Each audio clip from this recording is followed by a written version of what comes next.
Next நம்ம பார்க்க போகிற அட்வர்ப் வந்து about, ABOUT, aboutனாக்கா தோராயமானது, தோராயமா. இது வந்து abouட்க்கு இன்னொரு மீனிங் இருக்குது, ப்ரப்போசலில் பற்றி குறித்துன்னு. அதை நம்ம பார்க்க போகிறதில்ல.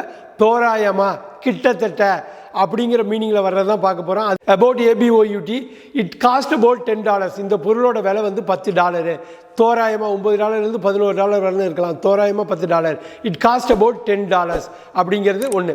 அதே மாதிரி இன்னொரு உதாரணம் நம்ம சொல்லணும்னாக்கா, fry the onion for about 2 minutes. Fry the onion for about 2 minutes.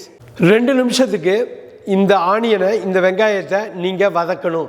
Fry the onion for about 2 minutes.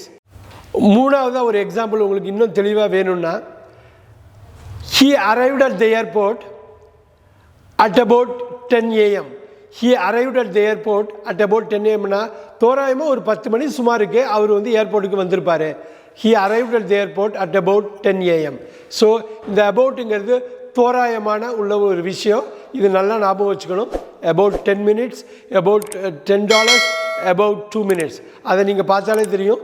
தோராயமாக ஒரு மதிப்பு, ஒரு எண் வந்து அப்புறம் இந்த அபவுட்டுக்கு அப்புறம் இருக்கும். அப்போ தான் இது வந்து அட்வர்ப்னு பேர்.